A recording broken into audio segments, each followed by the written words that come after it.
mendengarkan podcast ini. Peta keselamatan yang Alkitab ajarkan kepada kita harus kita pahami secara utuh dan lengkap. Sebab ini adalah inti dari hidup kekristenan kita. Peta ini, saudaraku sekalian, saudara goreskan di dalam jiwa saudara. Bahwa pada mulanya Allah menginginkan, Allah menghendaki ada makhluk manusia yang diciptakannya untuk bisa menjadi sekutu Tuhan di dalam keabadian. Tuhan bisa berinteraksi, berfellowship, berkasih-kasihan. Makhluk yang diciptakan ini diciptakan oleh Tuhan serupa segambar dengan dirinya.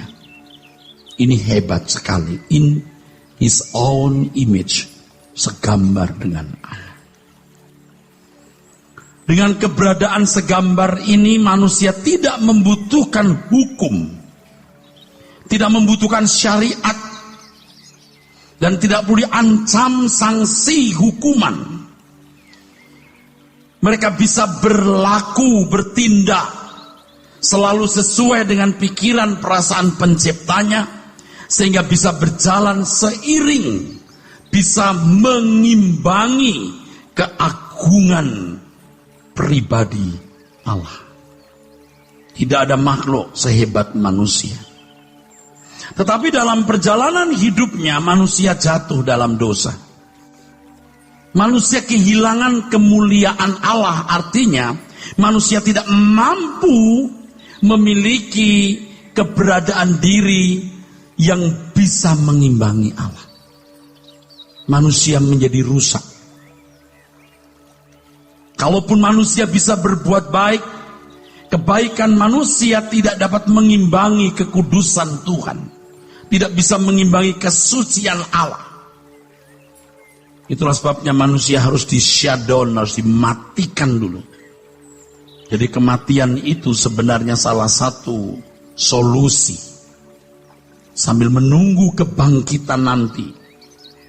Sebab yang lebih mengerikan dari kematian fisik adalah maut. Maut itu terpisah dari Allah selama-lamanya, di mana manusia tidak memiliki kesempatan untuk berdamai dengan Tuhan lagi. Ini mengerikan, saudara. Mengerikan. Terpisah dari sumber kehidupan, terpisah dari pencipta. Kengerian di atas segala kengerian. Satu kata yang menggambarkan keadaan ini adalah binasa. Tetapi puji nama Tuhan, saudaraku. Allah menyediakan solusi salib. Di dalam anugerah keselamatan ini, manusia yang telah jatuh dalam dosa dimungkinkan kembali, saudaraku, untuk memiliki keberadaan seperti rancangan semula. Sehingga manusia bisa kembali bersekutu dengan Bapa. Dalam doa Tuhan Yesus di Yohanes pasal 17, Tuhan Yesus berkata, Engkau dalam aku Bapa, aku dalam engkau, dan mereka di dalam kita. Ini bukan untuk semua orang. Ini untuk umat pilihan yang mengikut Tuhan Yesus dengan benar, yang mengalami perubahan terus-menerus, mengalami pembaharuan metamorfosa terus-menerus, sehingga serupa dengan Tuhan Yesus dan bisa mengimbangi kesucian Allah. Sebagaimana firman-Nya, kuduslah kamu sebab aku kudus, sehingga bisa tinggal dalam persekutuan dengan Bapa. Jadi kalimat tidak seorang pun sampai kepada Bapa kecuali melalui aku, itu bukan sekedar masuk surga. Akulah jalan. Di dalam bahasa Yunani-nya digunakan kata hodos. Artinya lorong panjang. Dia harus belajar lewat lorong ini. Akulah kebenaran, aletheia. Aku harus memperbaharui pikiran. Aku adalah hidup, zoe. Aku merubah pola berpikir gaya hidup. Walaupun hari ini kita belum bertemu muka dengan Tuhan Yesus, tapi kita bisa mulai memiliki persekutuan yang harmoni dengan Tuhan. Dan suatu hari nanti, saudaraku sekalian, kita akan dibawa ke langit baru, bumi baru. Disinilah kita akan menemukan kerajaan Bapa di surga. Kita akan bertemu muka dengan Tuhan Yesus. Jadi kalau kita ada di sini, kalau kita belajar kebenaran firman Tuhan saat ini, dalam rangka ketika kita dipersiapkan untuk dimasukkan ke dalam dunia yang akan datang nanti. Tidak ada core bisnis yang lain. Jadi kita ada di sini bukan sekedar kita mengikuti sebuah seremonial yang namanya liturgi. Tapi kita dicerai oleh kebenaran firman untuk mengerti bagaimana kita mengisi dan memaknai hidup. Jadi tujuan hidup kita sebenarnya hanya ini. Bagaimana kita dipersiapkan untuk layak masuk ke dalam keluarga kerajaan Allah. Dengan demikian menikah bisa menjadi tidak penting lagi. Punya anak atau tidak menjadi tidak penting lagi. Kaya atau miskin atau apapun juga menjadi tidak penting lagi. Sebab yang penting bagaimana rancangan Allah semula terwujud, terrealisasi dalam hidup kita. Jika ada sesuatu yang lebih menarik dari ini, saudara tidak akan pernah menemukan keselamatan itu. Dan betapa jahatnya pendeta, betapa jahatnya gereja yang tidak menunjukkan dengan jelas maksud tujuan keselamatan itu diadakan. Dunia menjadi tidak penting sebab dunianya 70 tahun, saudaraku. Memang pada mulanya Allah tidak menghendaki ada dunia lain. Dunia inilah firdaus manusia. Manusia dirancang tidak untuk mati, tapi berkeadaan kekal. Dan menjadikan bumi ini kerajaan Allah di mana kehendaknya dihadirkan. Tapi manusia telah memilih memberontak. Sehingga bumi akan menjadi lautan api, menjadi danau api, limnetopuros, the lake of fire. Suatu hari Tuhan akan membawa kita ke kerajaan. Goreskan ini, saudara. Goreskan ini di dalam hati saudara. Jangan lupa hal ini. Kita orang-orang pilihan yang dirancang Tuhan untuk memasuki kehidupan yang sempurna yang Allah sediakan. Saudaraku sekalian yang kekasih, perjalanan hidup Kristen kita sejajar dengan sejarah kehidupan bangsa Israel. Kita sering menyalahkan bangsa Israel yang keras kepala dan tegar tengkuk. Bangsa yang tidak mau diatur oleh Tuhan. Bangsa yang mengatur dirinya sendiri. Sehingga sebagian besar mereka tidak pernah menginjak tanah Kanaan.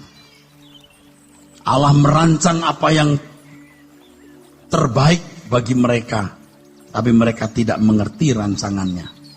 Mereka tewas di padang gurun sebab mereka tidak fokus kepada maksud Allah membawa mereka keluar dari Mesir menuju Kanaan.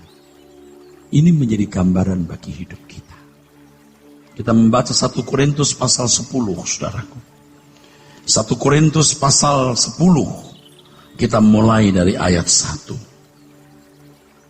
Aku mau supaya kamu mengetahui, saudara-saudara, bahwa nenek moyang kita semua berada di bawah perlindungan awan dan bahwa mereka semua telah melintasi laut. Untuk menjadi pengikut Musa, mereka semua telah dibaptis dalam awan dan dalam laut. Mereka semua makan makanan rohani yang sama, dan mereka semua minum minuman rohani yang sama. Sebab mereka minum dari batu karang rohani yang mengikuti mereka, dan batu karang itu ialah Kristus. Ayat-ayat ini sukar dimengerti sebab Kristus belum ada waktu itu. Mengapa disebut-sebut Kristus di ayat ini? Mengapa juga ditambahkan kalimat atau kata rohani?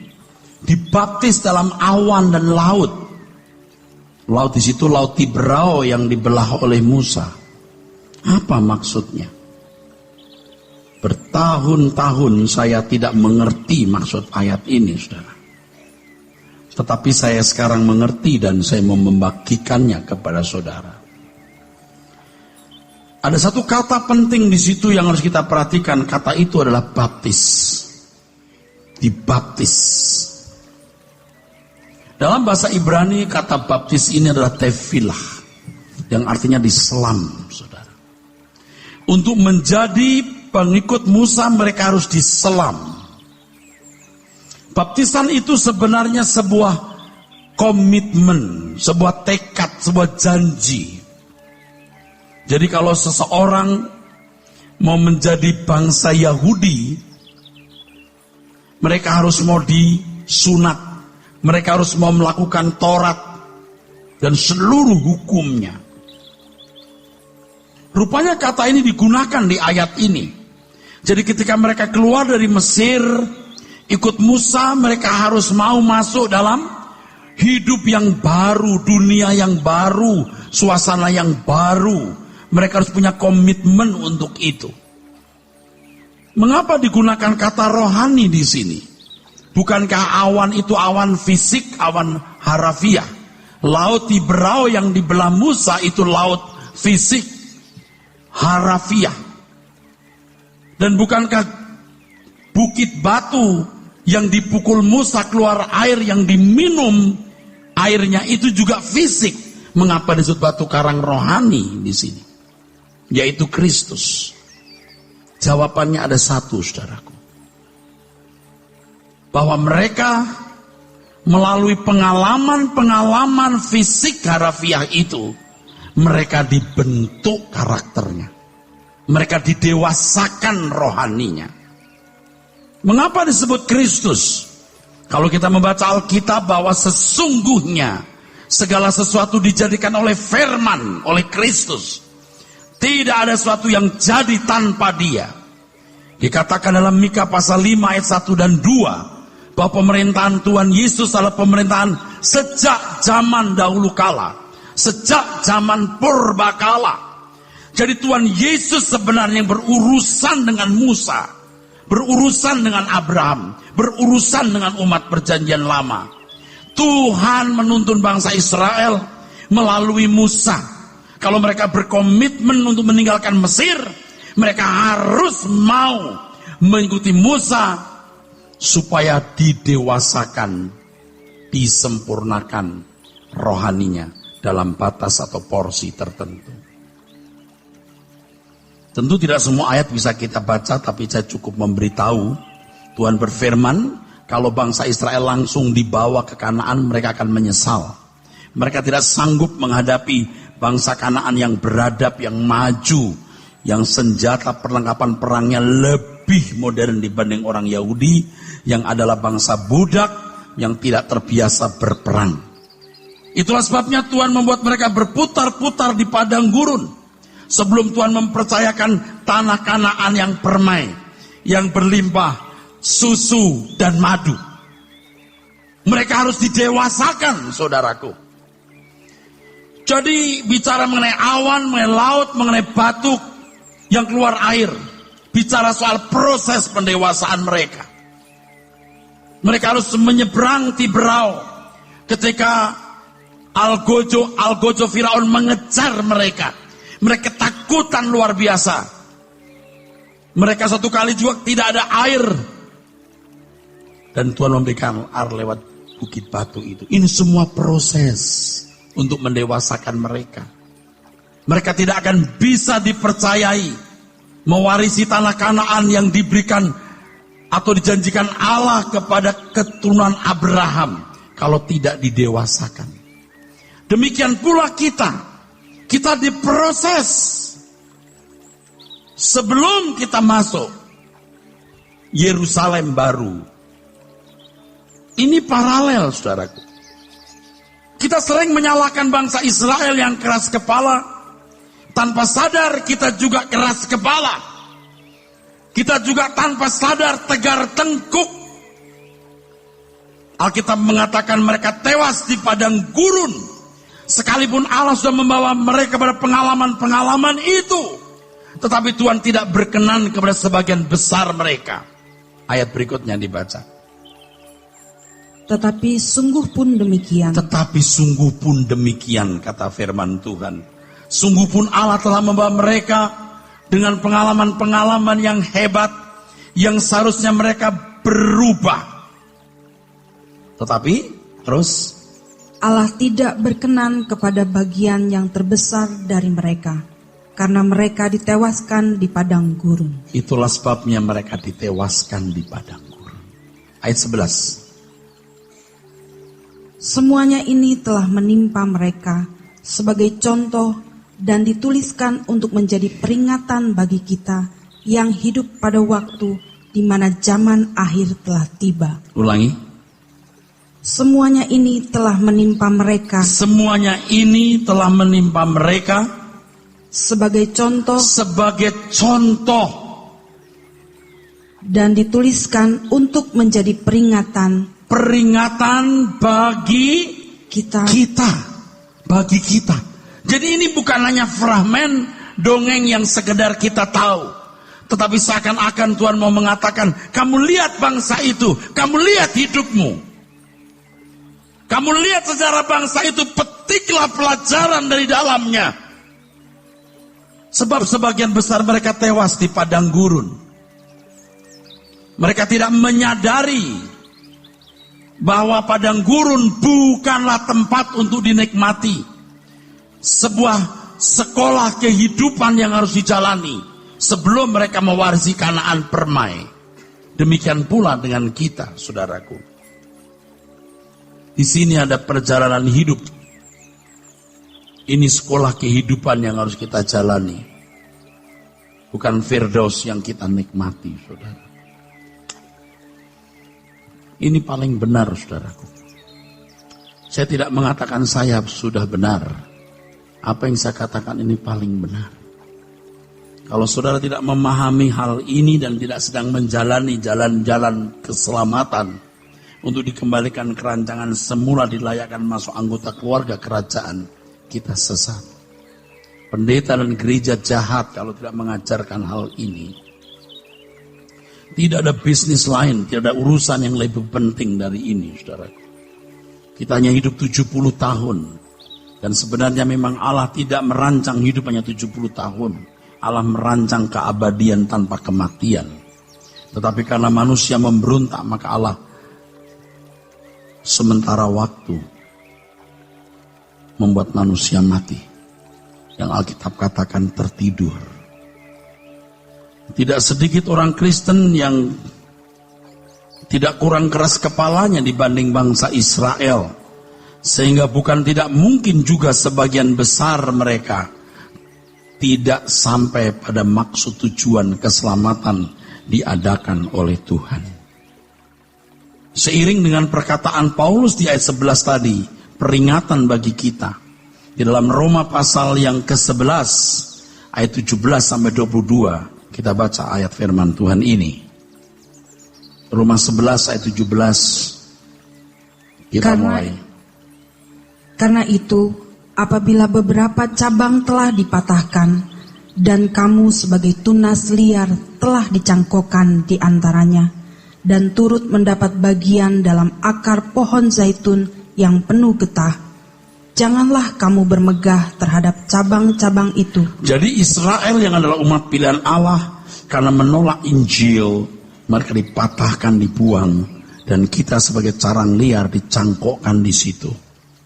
Terus, jikalau kamu bermegah, ingatlah bahwa bukan kamu yang menopang akar itu, melainkan akar itu yang menopang kamu. Kamu jangan sombong karena hal itu. Terus, mungkin kamu akan berkata, ada cabang-cabang yang dipatahkan, supaya aku dicangkokkan di antaranya sebagai tunas. Aku di sini bangsa-bangsa kafir seperti kita, orang-orang non-Yahudi, kita bisa disebut juga umat pilihan, dicangkokkan pada Tuhan. Baiklah, mereka dipatahkan karena ketidakpercayaan mereka. Mereka dipatahkan karena ketidakpercayaan mereka. Dan kamu tegak tercacak karena iman. Kamu yang kemudian tercacak Kamu yang dicangkokkan di situ. Terus, janganlah kamu sombong, tetapi takutlah. Takutlah. Artinya apa? Takutlah. Ini gak gampang. 1 Petrus 1 ayat yang ke-17. Kalau kamu memanggil Allah itu Bapa, hendaklah kamu hidup dalam ketakutan selama menumpang di dunia. Kenapa? Ayat 16. Kuduslah kamu sebab aku kudus. Engkau kupanggil supaya engkau memiliki kekudusan seperti kekudusanku. Kudus bukan hanya bersih. Kudus bukan hanya tidak bersalah. Kudus artinya tidak bisa berbuat salah. Artinya karakter yang terbentuk menjadi karakter seperti karakter Allah. Sehingga bisa memiliki hubungan yang harmoni dengan Dia. Hendaklah kamu takut.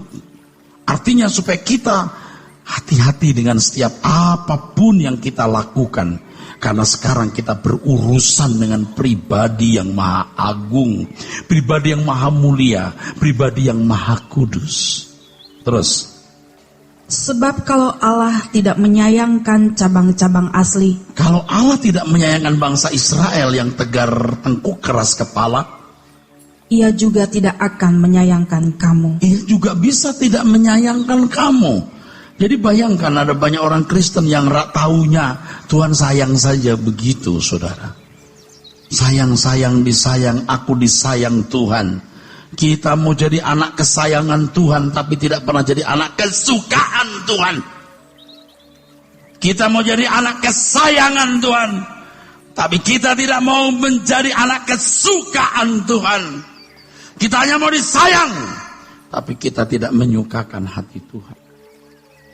Tuhan berkata apa? Terus. Sebab itu, perhatikanlah kemurahan Allah. Lihatlah kemurahannya. Dan juga kekerasannya, yaitu kekerasan atas orang-orang yang telah jatuh. Tetapi atas kamu kemurahannya, yaitu jika kamu tetap. Yaitu jika. Terus. Jika kamu tetap dalam kemurahannya, jika tidak, kamu pun akan dipotong juga. Saudara mesti membaca ayat-ayat yang lain di kitab Roma. Kalau kamu dipilih bukan berarti kesempatan untuk berbuat dosa. Kamu harus hidup menurut roh. Supaya orang yang dipimpin roh Allah adalah anak Allah. Jadi anak Allah bukan hanya sebutan, status yang distempel pendeta atau gereja. Tapi anak Allah adalah keberadaan yang Allah sendiri melihat bahwa sungguh Ia menemukan pribadinya, Ia menemukan gambarnya dalam diri kita. Itulah sebabnya kita ada di sini, saudaraku. Kita di-inspiring, kita diberi inspirasi, dicerahi, diajar. Bagaimana kita mengisi, memaknai hidup ini dengan benar. Dan kalau kita menjadi anak Tuhan, tidak mungkin kita bisa hidup wajar seperti orang yang tidak menjadi umat pilihan. Kita orang-orang istimewa yang dipanggil Tuhan, dikhususkan untuk menjadi anggota keluarga kerajaan. Tidak boleh sama dengan dunia ini. Itulah sebabnya firman Tuhan mengatakan, janganlah kamu serupa dengan dunia ini. Sampai di mana ketidakserupaan kita dengan dunia, saudara?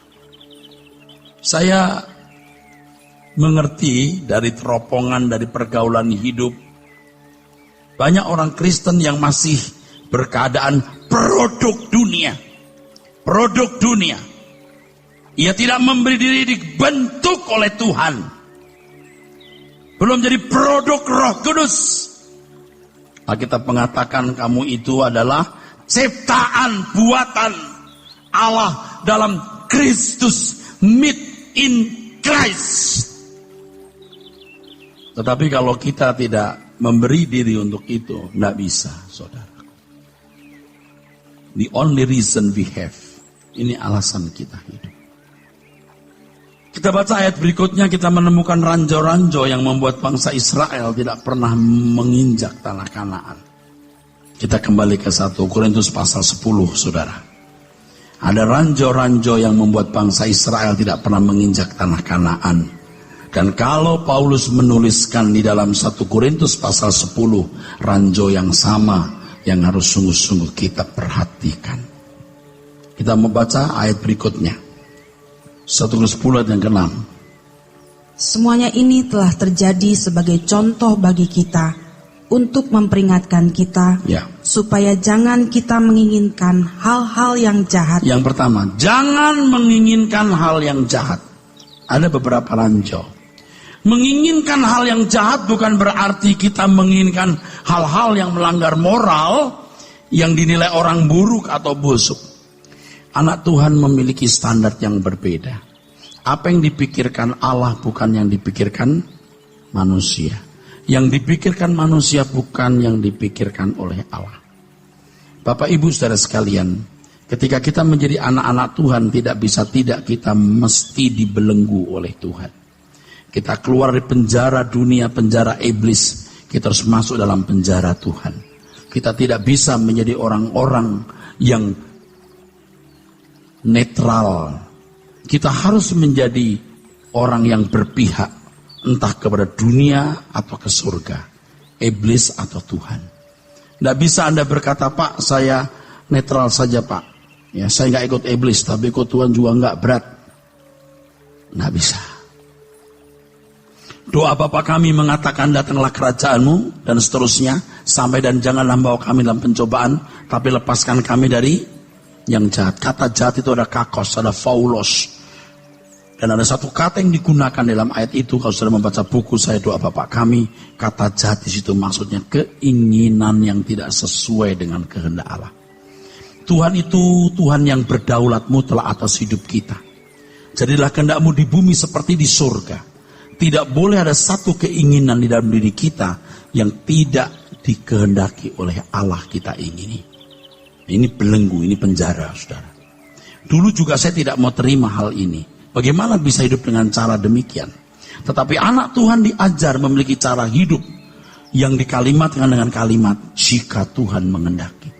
Tidak ada hal yang boleh atau bisa kita lakukan tanpa dimulai dengan kalimat, jika Tuhan menghendaki. Harus. Kecuali kita memiliki diri kita sendiri.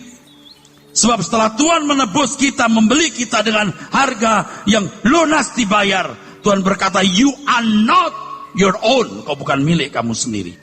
Jadi segala sesuatu yang kita ingini selalu kita mulai dengan kalimat, jika Tuhan menghendaki. Berat, Pak. Akan menjadi ringan kalau kita mencintai Tuhan. Sebab kita mau menyukakan hati Tuhan. Tidak ada pilihan. Dan kalau kita serius memperkarakan hal ini, Tuhan akan memberikan kita kepekaan. Kita sudah terbiasa liar. Apa yang kita ingini kita buru untuk kita miliki. Apa yang kita ingini kita alami, kita buru untuk kita alami.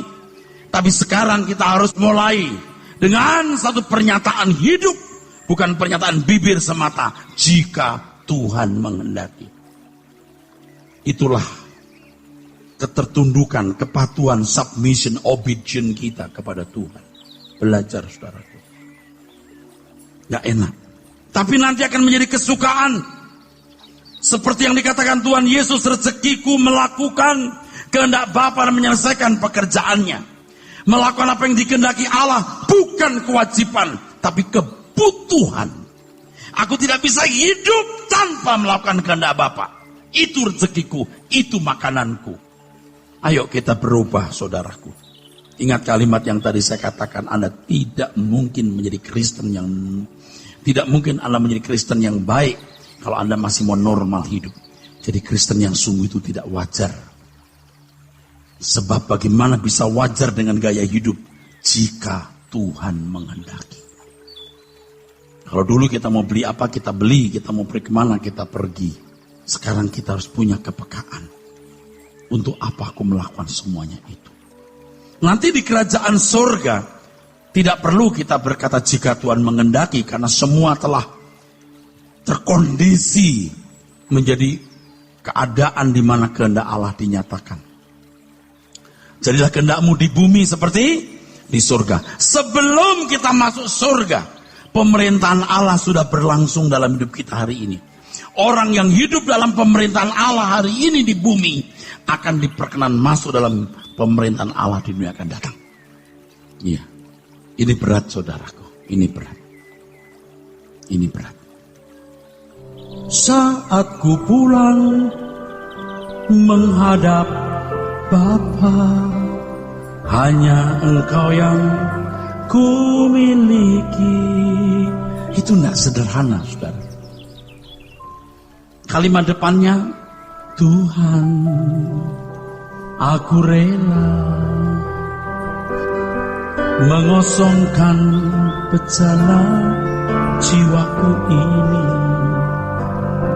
dari segala keinginanku dan semua hasrat pribadiku.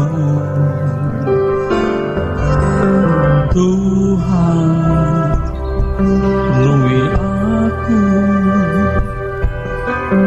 dengan gairah surgawi nan suci,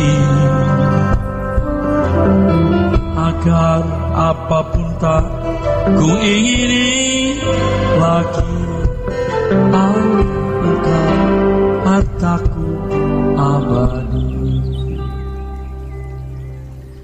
Ada pengalaman-pengalaman yang sangat subjektif, tapi saya bisa bagikan kepada saudara-saudara.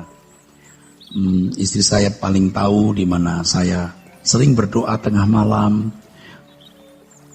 pagi dini hari. Kalau saya terangkat tangan saya menghadap Bapa, seringkali begitu sulitnya menemukan wajah Tuhan. Seakan-akan doa, pujian, penyembahan saya hanya berputar-putar di langit kamar saya. Suatu hari saya memperkarakan ini, Tuhan kok sulit ya, cari wajah-Mu. Allah itu hidup real, tapi kok aku seperti tidak mengalaminya. Ada satu jawaban yang saya peroleh dalam doa itu. Hati saya penuh dengan minat. Banyak minat-minat. Bahkan kelihatannya minat itu untuk Tuhan. Aku membangun gereja, aku mau bikin ini, mau pelayanan ini, untuk misi ini. Tapi saya tidak memperkarakannya dengan Tuhan. Belum minat-minat yang lain, saudaraku. Jadi saya baru mengerti yang dimaksud Tuhan dengan mengosongkan itu. Miliki pikiran perasaan Kristus. Walaupun dalam rupa Allah tidak menyamakan kesetaraan dengan Allah sebagai milik yang harus dipertahankan. Tetapi telah mengosongkan diri, kenosis. Ia melepaskan hak. Hak punya ini, hak punya itu. Hak punya minat ini, hak punya minat itu. Orang-orang muda tidak akan mudah memahami ini dan mungkin tidak sulit melakukan atau mengenakan. Memahaminya juga sudah sulit, apalagi mengenakan sulit. Tetapi kita diberi Tuhan kesempatan dengan umur panjang, pengalaman panjang, kita melihat fakta-fakta hidup dan realitasnya. Kita yang berumur begini, mestinya kita bisa. Seberapa senangnya hidup. Waktu itu anugerah. Belum lagi kebenaran-kebenaran yang begitu limpah yang kita peroleh. Mestinya harus sampai kepada satu titik di mana kita bisa berkata, ku kosongkan hatiku Tuhan, supaya kehendak-Mu bisa dinyatakan. Kalau kita punya komitmen yang sungguh-sungguh, Tuhan, aku tidak ingini apapun. Aku mau belajar mengenakan gaya hidup Tuhanku Yesus Kristus. Makananku melakukan kehendak Bapa dan menyelesaikan pekerjaannya. Kita bisa seperti terbang, saudaraku. Pengalaman yang indah dalam persekutuan dengan Tuhan yang tidak bisa di-explain dengan kata-kata. Kita akan begitu limpah mencintai Tuhan, saudaraku. Lebih dari mencintai siapapun dan apapun, saudaraku. Dalam satu sore ketika saya berdoa, saudaraku, ketika saya bergumul, saya menemukan lagu ini. Dengan air mata saya menyanyikan lagu ini. Di keheningan ku ucapkan janji, dalam gelora cintaku abadi. Kepadamu kesalahanmu kau pujaan hati kerinduanku. Kemanapun juaku ikut serta, dari Nazaret sampai ke Golgota. Setiaku, kesetiaanmu berpadu indah di hati Bapa. Bila waktu ini cepat berlalu bersamamu di awan-awan, ku pandang mesra wajah agungmu, terpuaskan haus jiwaku.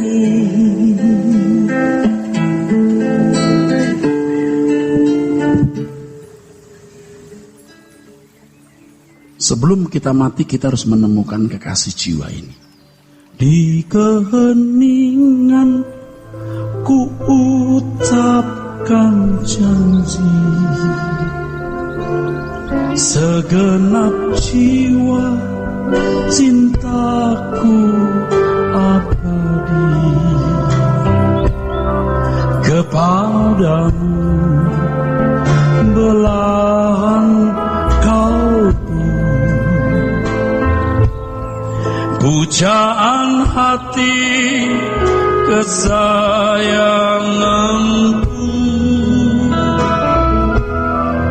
Kemanapun jiwaku ikut serta, dari Nazaret sampai ke Golgota. Setiaku, kesetiaanmu berpadu indah di hati Bapa. Bila waktu ini cepat berlalu bersamamu di awan-awan, aku pandang mesra wajah agungmu, puaskan kerinduanku. Tentu setelah saya nyanyi ada beberapa kata yang saya ubah, jadi itu mesti diubah sedikit ya. Kalimat yang paling bagus di sini saya sering waktu nyanyi pecah hati saya. Di bait kedua itu saudaraku. Kemanapun jiwaku ikut serta, dari Nazaret sampai ke Golgota. Setiaku, kesetiaanmu berpadu indah di hati Bapa. Tuhan Yesus setia kepada Bapa di surga. Kita juga setia kepada Tuhan. Nanti berpadu di hati Bapa. Bapa menemukan dua anaknya yang manis-manis. Tuhan Yesus yang sempurna dan kita yang belajar sempurna. Ini salah satunya alasan kita hidup. Kalau Anda punya alasan yang lain silahkan. Jangan takut saudaraku. Jangan takut kita jadi manusia aneh. Ketika saya berdoa, Tuhan, aku mau menanggalkan semua keinginan dan minatku. Aku hanya mau melakukan kehendak-Mu. Tapi ini gila. Saya katakan, ini gila Tuhan. Ini gak wajar. Bagaimana bisa hidup cara demikian? Tetapi itu firman-Mu dan aku mau melakukannya. Makanya saya berani katakan ini. Di keheningan ku ucapkan janji, segenap jiwa cintaku abadi kepadamu, belahan kalbu, pujaan hati kesayanganku, kemanapun jiwaku ikut serta, dari Nazaret sampai ke Golgota, setiaku kesetiaanmu berpadu indah di hati Bapa. Jadi kalau kita membayangkan seandainya kita hidup pada abad pertama itu, kalau murid-muridnya melarikan diri setelah Getsemani, kita yang tahu kebenaran ini, kita yang sudah tahu ini, kita akan ikut Tuhan sampai Golgota. Aku tidak akan berkhianat seperti Yudas. Aku tidak akan berkhianat seperti murid-muridmu yang lain.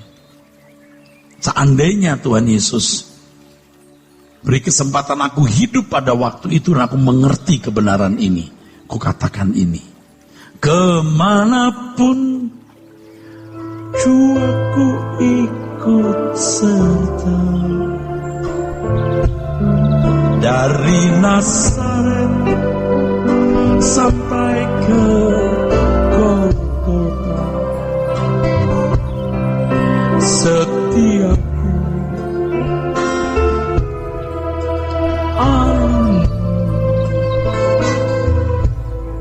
berpadu indah.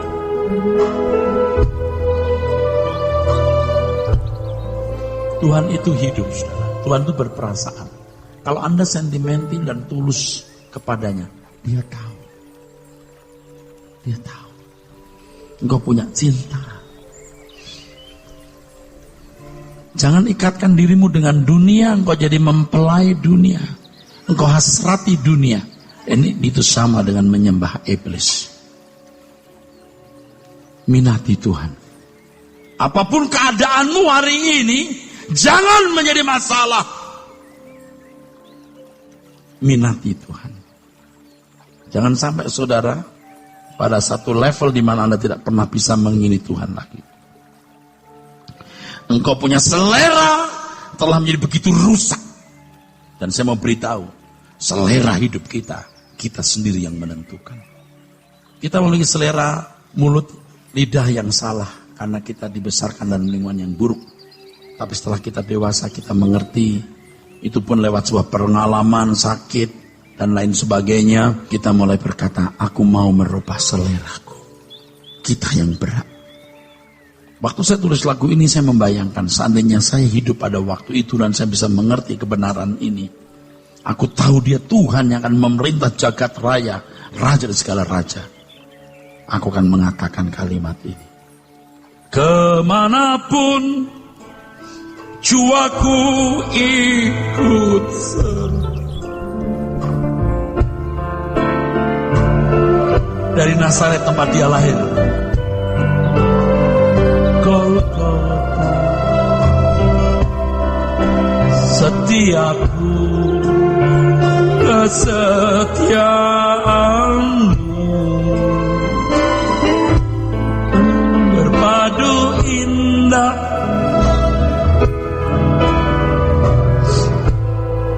Miliki perasaan sentimental ini. Kita bukan orang Kristen yang cengeng dikit-dikit nangis, yang akhirnya kayak orang sakit jiwa atau psikopat. Kalau gak nangis gak mantap. Kita bukan begitu. Tapi kalau sudah menyentuh batin kita, udah menyentuh Tuhan. Gak bisa, saudara. Saya mengangkat tangan waktu lagu ini di refrennya ini. Hancur hati saya, saudara. Bila waktu ini cepat berlalu bersamamu di awan-awan, ku pandang mesra wajah agung-Mu, puaskan kerinduanku.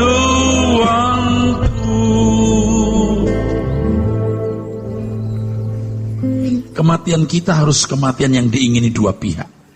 Satu, kita sendiri. Pihak yang kedua, Tuhan. Aku ingin juga melihat wajah-Mu, Eras, muka dengan muka. Cuman sebentar. Di bumi ini, relalah Kau menderita demi pekerjaanku. Berjuanglah. Aku rindukan kedatangan-Mu nanti di rumah Bapa. Dan seakan-akan Tuhan berkata begini, aku bawa kamu nanti menghadap Bapa, dan ku katakan, ini saudaraku yang mengikuti jejakku. Saudara, jejak siapa yang saudara ikuti hari ini?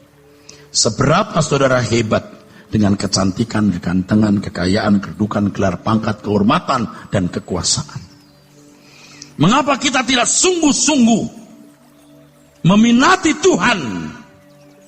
Dan kita dengan tulus berkata, Tuhan, lebih dari apapun yang kuingini, Engkau yang kuingini. Sampai kita jatuh cinta. Dan tidak bisa menarik cinta itu. Memang ini membuat kita seperti orang tidak waras. Tetapi ini warisan yang kita berikan kepada anak-anak kita. Dulu saya mewariskan sesuatu yang buruk kepada anak-anak saya. Saya mewariskan pelayanan pekerjaan Tuhan. Saya mewariskan gereja dan dengan segala kegiatannya. Saya mewariskan sesuatu yang buruk. Anak saya bisa berkata kepada temannya, ayahmu cari uang lewat dagang, ayahku cari uang lewat khotbah. Dan menjadi rusaklah anak-anakku. Tapi hari ini aku berubah. Yang kuwariskan bukan kegiatan pelayanan gereja, tapi bagaimana menemukan hati Tuhan dan mencintai Dia. Entah jadi pendeta atau pedagang, tidak masalah. Amin. Ada banyak orang tidak bisa membedakan apakah itu pelayanan atau agenda pribadi. Sebab pendeta seperti saya akan sangat cakap bagaimana mengemas sebuah kehidupan pelayan Tuhan, kehidupan hamba Tuhan yang memang kelihatan berkorban, melayani dan lain-lain. Tapi ada agenda pribadi di balik semua itu. Siapa yang bisa tahu? Kenapa saya bisa mengatakan? Karena saya pemainnya. Tapi hari ini saya akan berubah terus. Dan sudah berubah. Ini bukan urusanku dengan manusia. Ini urusanku dengan Tuhan. Yang suatu hari semua kita akan telanjang di hadapan Allah. Bukan hal yang sulit untuk membangun kehidupan semacam ini.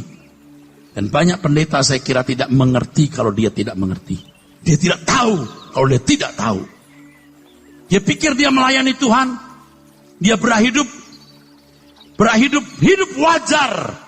Jangankan pendeta, jemaat pun tidak boleh hidup wajar. Sebab kalau ikut Tuhan Yesus harus hidup seperti Yesus hidup. Ini pilihan, Pak. Anda boleh memilih, boleh tidak. Tapi saya tawarkan pilihan ini. Apakah engkau mau mencintai Tuhan dengan segenap hati, jiwa, akal budimu? Hari ini kita tidak berhadapan muka dengan Tuhan Yesus. Tapi suatu hari nanti kita akan berhadapan dengan Tuhan muka dengan muka. Dan beruntunglah orang-orang yang berani mempertaruhkan hidupnya memilih Tuhan Yesus dengan hati yang mencintai Dia. Waktu saya berkata saya mewariskan sesuatu yang buruk kepada anak-anak saya, pelayanan pekerjaan Tuhan gereja, Anda mungkin bingung. Lah iyalah, oh enggak. Yang diwariskan bukan kegiatannya, tapi jiwa nafas mencintai Tuhan. Mereka tidak tahu, masih muda-muda hari ini. Tapi ketika mereka melihat orang tuanya yang dalam atmosfer ketertundukan kepada Tuhan, yang hobinya bagaimana menyenangkan Tuhan, mereka merasa, mereka tahu pasti tahu. Ada sesuatu yang dimiliki orang tuaku. Ada gairah yang tidak bisa diungkapkan dengan kata-kata. Bukan gairah pekerjaan Tuhan atau pelayanan gerejani. Gairah mencintai Tuhan dan memuaskan hati Bapa di surga. Itu warisanmu untuk anak-anak. Sebab kalau warisan maunya pendidikan, uang, perusahaan, binasa. Binasa. Kesempatan ini masih terbuka untuk kita, saudaraku sekalian. Saya tidak bisa mengerti kenapa banyak orang merasa tenang dengan keadaan hidup sebagai manusia umum, manusia biasa. Padahal kita sebagai orang-orang percaya dipanggil untuk hidup secara luar biasa. Ada 5 ranjau di sini. Kita baru melihat 1 ranjau di sini. Kita baru lihat 1 ranjau di sini. Mengingini yang jahat. Kita harus berani ekstrim untuk menyatakan dan mengatakan sesuatu yang tidak sesuai dengan pikiran perasaan Allah. Itu jahat. Sebab sesungguhnya aku tidak berhak untuk mengingini sesuatu kecuali Tuhan. Oleh sebab itu sejak dini anak-anak kita harus dibawa kepada Tuhan. Saya rindu anak-anak mulai mengenal Tuhan sejak dini, saudaraku. Sejak dini, saudaraku. Belajarlah kebenaran firman Tuhan, saudaraku. Jangan berhenti belajar. Dan kalau kita bisa membimbing orang ke surga, saudaraku, tidak kebayar, saudaraku. Tidak ada yang bisa, tidak ada upah yang cukup untuk membayar kita.